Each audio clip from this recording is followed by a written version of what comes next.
नमस्कार दोस्तों, आज की इस यात्रा में हम बात करने वाले हैं भारत की पिंक सिटी कही जाने वाली जयपुर से, जहां पे है आमेर की पहाड़ियों के पास में एक छोटा सा गांव जिसका नाम है जयसल्या।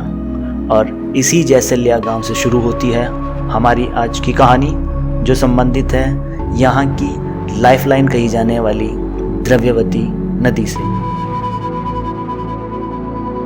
यह नदी जयसल्या गांव से निकलने के बाद में जयपुर शहर के आसपास के एरिया में एक आथुनिया बांध बनाती थी और जयपुर शहर से होते हुए ये गोनेर के निकट ढूंढ नदी में अपना पानी विसर्जित कर देती थी।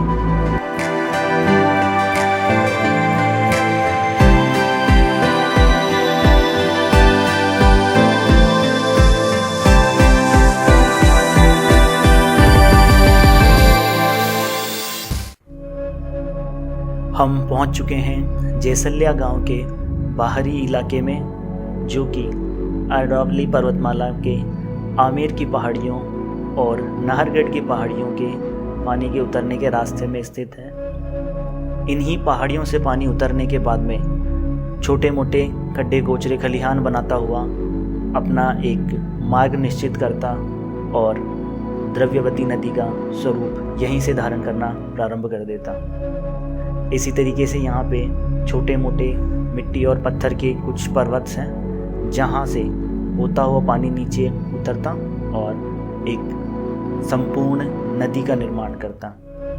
यहीं से थोड़ा आगे चलने पर शुरू आता है इसका कैचमेंट एरिया। यह दोस्तों इसका कैचमेंट एरिया, जहाँ पे आप देख सकते हैं कि पानी की आवक होने पे पानी यहाँ पे आता है और इकट्ठा हो जाता है, जिसकी वजह से यहाँ पे हरियाली है।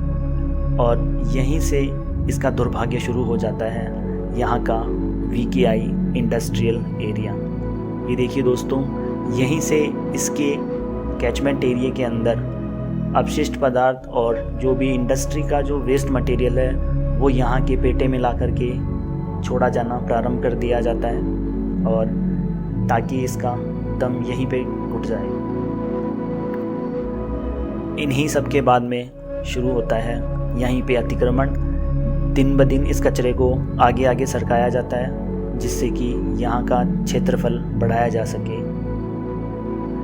ये देखिए, इसके पेटे के पास में स्थित है वन विभाग का बोर्ड, जहाँ पे किसी भी प्रकार का निर्माण वर्जित है। और इसके दूसरी तरफ दिख रहा है वो है इंडस्ट्रियल एरिया, और इन्हीं दोनों के बीच में स्थित है ये रोड, जो कि बनाई गई है इस नदी के बीच में से। तो दोस्तों, जब भी वर्षा ऋतु में यहाँ पे पानी आता है तो देखिए ये इस तरीके से इकट्ठा हो जाता है, और आगे ये है सड़क बनी होने की वजह से नहीं जा पाता।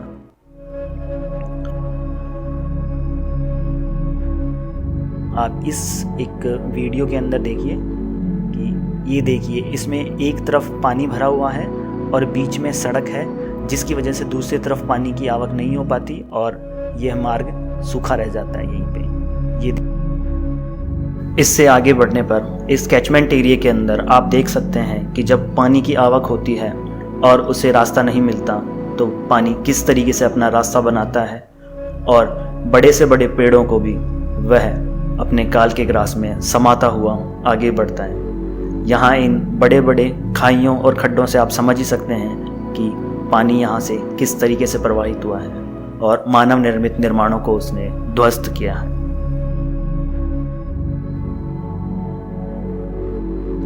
यहीं से हम नदी प्रवाह के मार्ग पर आगे बढ़ते हैं तो पहुंचते हैं अम्बाबाड़ी का ये इलाका, जहां पे आप एक विशाल कैचमेंट एरिया देख सकते हैं, जहां पे अथाह जलराशि समाहित हो सकती है। इसी पानी को आगे एक व्यवस्थित रूप में आगे लाया जाता है और इस पॉइंट से प्रवाहित करवाने के बाद में शुरू होता है फेज़, जहां पे द्रव्यवती नदी रिनोवेशन का काम 2015 में टाटा प्लस संघाई अर्बन डेवलपर ग्रुप के द्वारा स्टार्ट किया गया था, जिसमें बर्ड पार्क, लैंडस्केप पार्क और बोटेनिकल गार्डनर बनाना निश्चित था। वह कार्य अभी भी प्रगति पर है। 2015 से लेकर 2020 तक इसी तरीके से आधे अधूरे रूप से वह कार्य चल रहा है। यहाँ से प्रारंभ होता है ये 47 किलोमीटर का एरिया। इसके अंदर इस विस्तृत नदी को एक छोटा सा संकीर्ण रूप दे दिया गया है और इसके आसपास के इलाके के अंदर जो पहले से लोग अतिक्रमण किए हुए थे उन्हें मौका मिलता है इसको अतिक्रमण को बढ़ाने का। जैसा कि आप यहाँ देख सकते हैं किस तरीके से झुग्गी झोंपड़ियाँ हैं वो इसके अंदर अपना अतिक्रमण बढ़ाई जा रही है।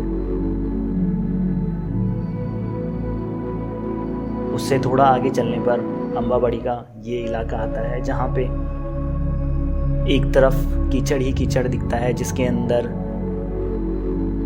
आप गंदगी देख सकते हैं और दूसरी तरफ इसके जो अतिक्रमण है वो दिख रहा है। यहाँ पे ये जो बस वाला हिस्सा आपको दिख रहा है यह किसी ज़माने में इस कैचमेंट एरिया के अंदर आता था, लेकिन बाद में लोगों ने यहाँ पे अवैध रूप से मिट्टी को डलवा के बसों के लिए खड़ी करने के लिए जगह बना ली और यहीं पर ही लोग अपना कचरा इस तरीके से डाल जाते हैं।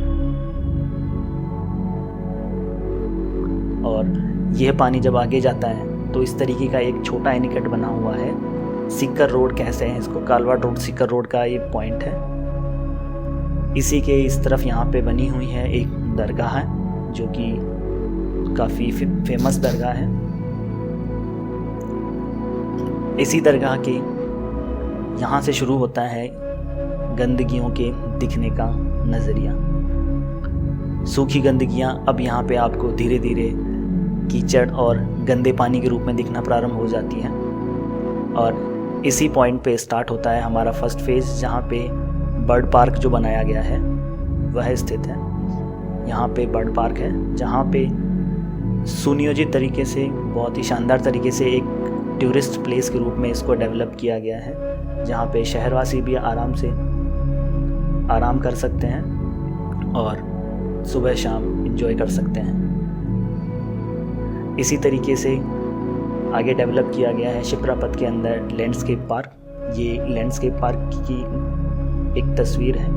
यहाँ पे आप देख सकते हैं पानी जो वहाँ से आया वह यहाँ पे आए के देखिए किस तरीके से इसमें वृद्धि हुई है।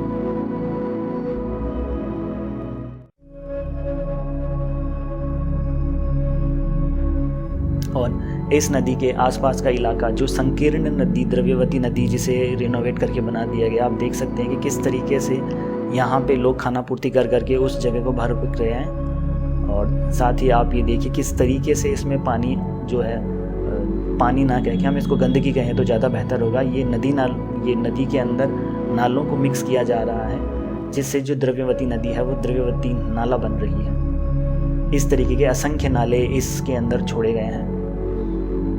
इसी को अगर हम आगे देखते हैं तो हमें एक भयावह रूप नज़र आता है गंदगी का। सांगानेर के पास में स्थित है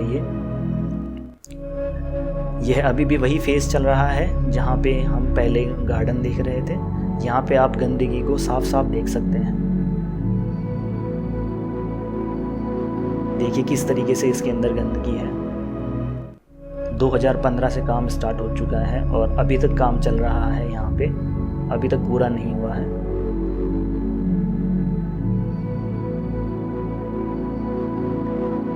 यहाँ पे आते आते तो हालत बद से बदतर हो जाती है इस नदी की और यहाँ पे नदी कहने को मन व्याकुल हो जाता है इस नदी के नाम लेते ही। यहाँ पे आसपास का ये जो एक कैचमेंट एरिया आप देख रहे हैं, जो एरिया पहले फ्लो करने के लिए था उसको अब लिमिटेड करके और जो पक्की सीमेंटेड फॉर्म के अंदर बना दिया गया है। तो ये साइड का एरिया है, ये अतिक्रमण करने के लिए, अतिक्रमणकारियों के लिए खुला रह गया है। यहाँ पे किसी भी तरीके का कोई फिक्स लैंडमार्क नहीं है और इस ही नाले के अंदर से ये देखिए किस तरीके से पंप सेट से लोग सिंचाई करते हैं और बाड़ियाँ वगैरह उगाती हैं। देखिए जस्ट वहीं पास का नज़ारा है, इसी द्रव्यवती नदी नाला जिसको आप कह सकते हैं, वहाँ से पानी लेके सिंचाई की जा रही है।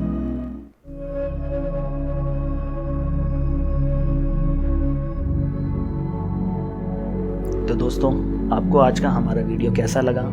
आप अपने विचार कमेंट बॉक्स में ज़रूर लिखिए।